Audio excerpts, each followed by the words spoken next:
చంద్రబాబు వల్ల ఏం అవ్వాలా, అంతా నేనే తెచ్చాను, ఇదంతా నా వల్లనే జరిగింది. ఈ బీచ్ కాడికి వచ్చిన వాళ్ళు ఎవరన్నా ఏదైనా జరిగిన వాళ్ళు ఉంటే గవ్వ వచ్చి అన్నీ వేసుకుని బుధాన్ని వేసుకుని అంతా నేనే చేస్తున్నాను, నేనే జరుపుతున్నాను అంటాడు. ఆయన వల్ల ఏమి జరగల.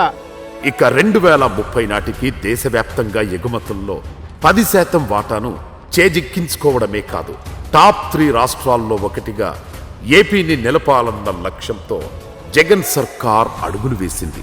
పోర్టులను ఆధారం చేసుకొని చుట్టుపక్కల పరిశ్రమల ఏర్పాటును వేగవంతం చేయాలని జగన్ ప్రభుత్వం ప్రణాళికలు రచించింది.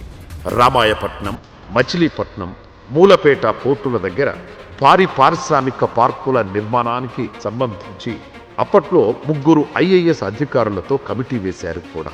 అది మంచి ఫలితాలిచ్చింది. ఒక్క రామాయపట్నం పోర్టు సమీపంలోనే ఇండోసోల్ కంపెనీ 75,000 కోట్ల ప్రాజెక్టు నిర్మాణానికి ముందుకు వచ్చింది. 90,000 కోట్ల పెట్టుబడి పెట్టేందుకు BPCL రెడీ అయింది.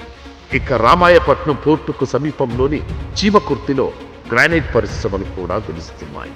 ఈ కంపెనీలతో లక్షల మంది స్థానిక యువతకు ఉపాధి అవకాశాలు దక్కడంతో పాటు రాష్ట్రానికి భారీగా ఆదాయం లభిస్తుంది. ఇదంతా ముందు చూపు చేసిన ఈ పోర్ట్ అనుసంధానం చేసిన డెవలప్మెంట్ల కారణంగా ఈ ప్రాజెక్టులను వచ్చినాయి. కానీ మేము భూములు ఇచ్చి అన్ని విధాలుగా నష్టపోయాము. ప్రభుత్వం మారిన తర్వాత ప్రభుత్వం 70 మందిని తీసేసింది. కానీ ప్రతి ఒక్క పిల్లలకి 70 మందికి సోలార్ కంపెనీ జాబులు ఇచ్చి తర్వాత వాళ్ళు మీరు మానేయమని చెప్పారు.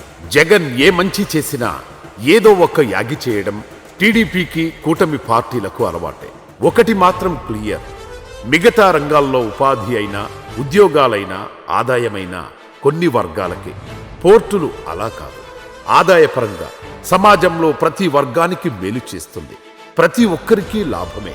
ఈ ఆలోచనే బృహత్తర కార్యక్రమాన్ని భుజానికెత్తుకునేలా జగన్ను ముందుకు నడిపించింది.